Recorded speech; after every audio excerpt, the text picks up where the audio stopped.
Today's episode is going to be real world things to think about before buying a boat or an RV. As part of researching this video, I did ask on a few Facebook groups and I had over 100 comments, and what I'll do is I will actually pin them on the bottom of the screen, kind of like a rolling subtitles. So the research and the comments are basically all just random people. They've been from boating communities and RVs. The majority of the content is going to be based on people's comments, but I am actually on my own boat, so I do have a little bit of input that I can share with you. There's a lot of crossover between boating and recreational vehicles like a camper van. Now, my car, if it's held together with duct tape and hope, needs kind of replacing, and what I'm going to do is I'm going to get a van and convert it into a camper van. It is going to take me some time to actually save up to buy the van, so I'm just going to throw that out there, so don't expect me to buy a van like that tomorrow and convert it. One of the most popular comments was actually go and get the experience, so I can kind of relate to that, because what you expect and what you see on things like Instagram posts, Facebook and all that type of stuff, you always see the rosiness, and that's all of the hanging out on the hammocks, having parties and all of the kind of the main highlights, but that's only really kind of a small amount of the actual experience. Now, I love my boat. I absolutely love it, and I really wish that I could spend more time here if I could. Now, the boat life in the summer is fantastic. The sun's out, the solar's going and charging the batteries, the weather's nice, unless you're in the UK, like I am. But summer's only one season of the year, and it can be cold and it can be damp. I do have things like a dehumidifier. But if you do have a girlfriend or wife, most of the year it's probably not going to be for them. So my advice would be take them on to do a day skipper course, but I would do it kind of low season, so either early spring or kind of the tail end of autumn / winter. That way you'll get experience when the weather's not that great, so you'll have more of a kind of an experience of what it's like for 2 seasons of the year. When I was shopping for a boat and I was looking online, I did come across a post, and it was for a Hunter Legend. I think it's 340 or 34, something like that. But anyway, it looked a nice boat and I was really kind of interested in it. But what kind of caught my eye about this advert was the fact that it read something along the lines that basically the guy brought it and his wife gets terribly seasick and she does not want anything to do with it. So this is why I say, if especially if you're a couple, it's not just your dream or something you want to do. You kind of have to think about the people around you. Now, my ex-girlfriend, last time we went out sailing, because I can kind of relate to this story. So we went out, it was the wind was kind of building, we had a bit too much sail out, and we kind of all of a sudden we had a gust, and we really kind of not necessarily knocked down, but we went from a nice kind of smooth angle to all of a sudden really heeling over, and it scared her, but she also fell. So she basically was holding onto the wheel. She slipped over. The boat was at a 45-degree angle.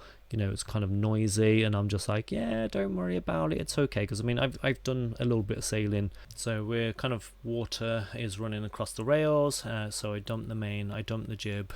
We righted up pretty quickly, as you can imagine. But yeah, she was just really not impressed, basically.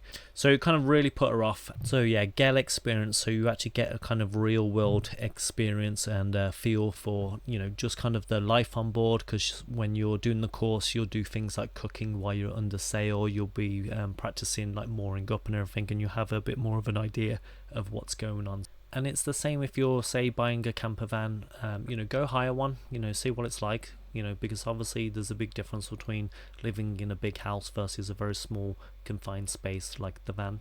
Next up is going to be the location. Where is it that you're going to put your recreational vehicle, like the boat? Now, my boat I actually brought from this marina, and they allowed me to keep it in here, so I didn't really need to kind of worry about finding other marinas. Now, they do build boats quicker than they build marinas, and my marina has a waiting list, which means if I left and wanted to come back, I'd be basically on the bottom of the list, and a lot of people, they never move. And it's not just a case of actually moving marina, like to go off to somewhere else. I mean actually like just simply going off, using the boat for its actual purpose, whether it's going off fishing or whether it's off going sailing. You know, I've not used my boat as much as I wanted to. And you can learn about my situation. I did make a video about it where I'm talking about my accident, about finance and all that type of thing. So, you know, I'll leave it at the pinned video at the end of this. So once you're finished here, you can learn a little bit more about my own personal situation. Another factor to consider is where do you live versus where the vehicle or the boat is located. So for me, for the most part, I live in a place called Birmingham, which is in the middle of the UK. And the boat is over in Cardiff. It's about 120 miles to drive. I think that's like 160 kilometers, but it takes anywhere between 2 to 3 hours, and that's to come here, and then of course it's the same to get back. Now I prefer it over here because it's much nicer area. I've got friends here, you know, they've already done their whole marriage and kids are grown up kind of thing, whereas back at home, the people my age, they're on their first marriages, they're having children, so they don't exactly have much time, but they also have their own things going on.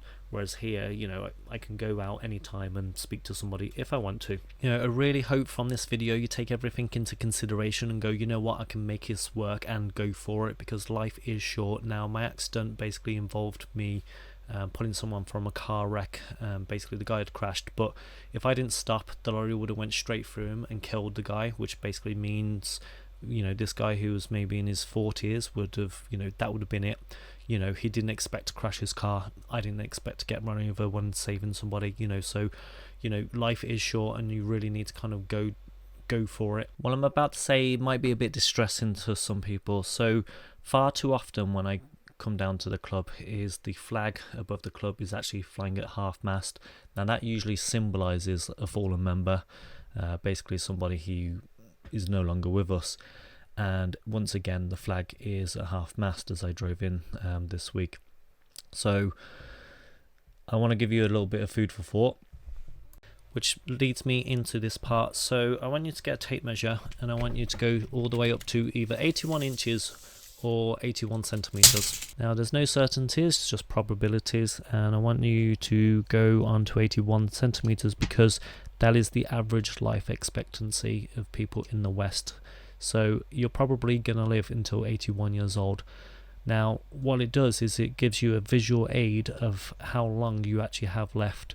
Now I am 37, so if I take 81, take away 37, I end up with 44. So I'll go down now to 44, and then after that going to shave off another 5 years. So the 5 years represents really slowing down things like going to hospitals quite often, going to the pharmacies quite often, and just not being able to get around. So basically I am halfway through my good years. Now I just wanted to include that because, you know, every day you wake up you don't feel like you're getting older, and everybody has the same conversation around Christmas time and New Year's, like, oh, I can't believe another year's gone by, and the days are long but the decades are short.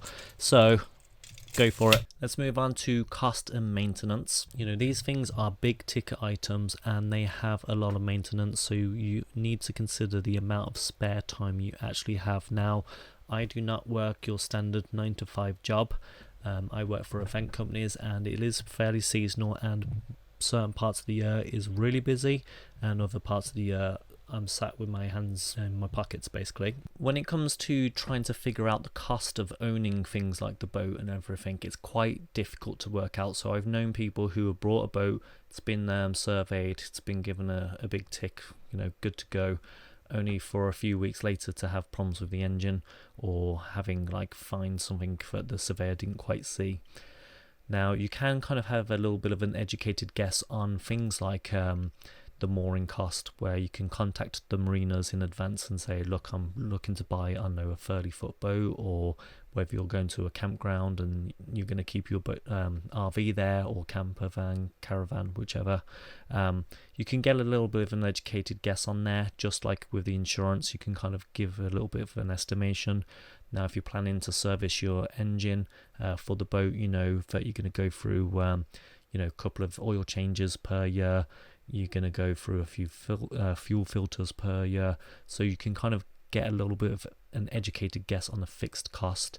Now, with the fixed cost, you can kind of make a little bit of an educated guess of what it's going to be for the year. And then there are planned costs. For example, I want to change my pumping toilet on the boat to a fancy electric one, so I can look online and get a price for that.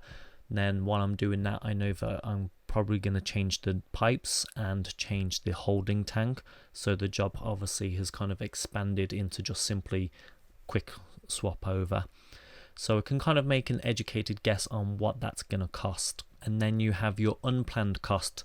So in my experience, I ended up having to replace an anchor. The reason is because when I was sailing, I did a nice cruise over for 3 days.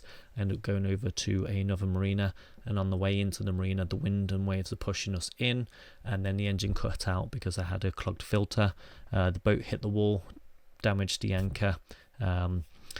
So I ended up getting a new anchor from that, but my boat neighbour, he actually lost his anchor, so he couldn't basically retrieve it and had to go.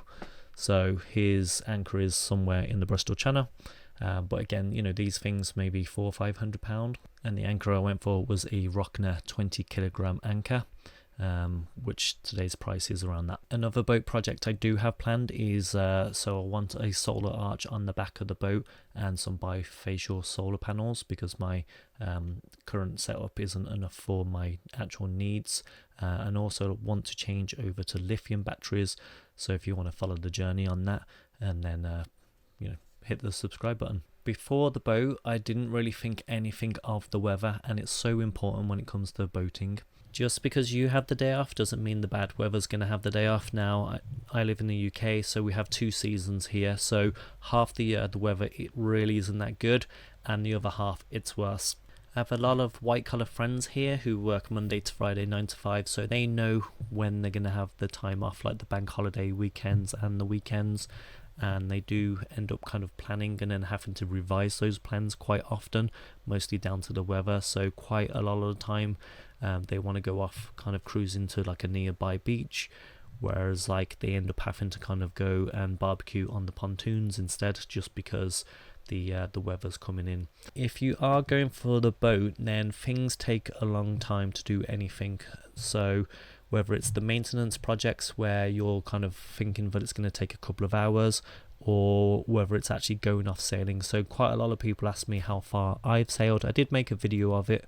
I've sailed around 2,500 miles. You can see how I did it. When I talk to people about the boat, they can only really compare it to a car. Now with a car or like a van, you can go any time of the day. You can go at a reasonable speed. Now with sailing, it's slow and it's very weather dependent. So for example, if I wanted to go from Cardiff to Swansea, if I was to drive my car there, it would take me 1 hour. I can go right now if I wanted to. There's no planning for weather, there's no planning for tides, there's nothing, literally just get in and go. And of course the speed on there. Now Cardiff, for those who are not familiar with the geography of the UK, it's in the place called the Bristol Channel, and the Bristol Channel has the second largest tidal range in the world, so you can get up to 14 meters in the space of 12 hours. So you get high tides and fast tides. So for me to get out and head out that direction, it'd be ideal to go at 2 hours before high tide. Now around here, the tide is king for sailboats. You got a little bit more of leeway for like a fishing boat, because you got the high powered engines, and you also have less of a draft, so that's like the below the waterline isn't as deep as say a sailboat. Sometimes the water gets so low here that I wouldn't be able to get out even if I wanted to, and I have run aground because I'm not very good. The types of videos that I do tends to be either around the boat or the car or adventures, and I also do a lot of this type of content where I answer your questions, because I do love reading your comments, questions and feedback, and I always look to try and improve the videos each time I do it. I mean, this isn't a full-time gig for me or anything like that, so It's just a little hobby that I've just kind of picked up, but I've had over 150,000 views now, so that's pretty good. It'd be really good to have your guys' input for this topic. So if you do own a yacht or a like an RV or something, put that in the beginning, and then maybe type some advice for other people so they can read it, because I want to not make this video too long, because sometimes people watch a lot of the content, sometimes they just watch little snippets, so I don't want to kind of overdo it. But yeah, I'm going to wrap this up now, guys, so thanks for watching, thanks for being fans. For more live updates, just follow me on social media. I do post up the videos on Facebook in particular, so if you want to follow me on there, and then you won't miss an episode. But feel free to ask any questions.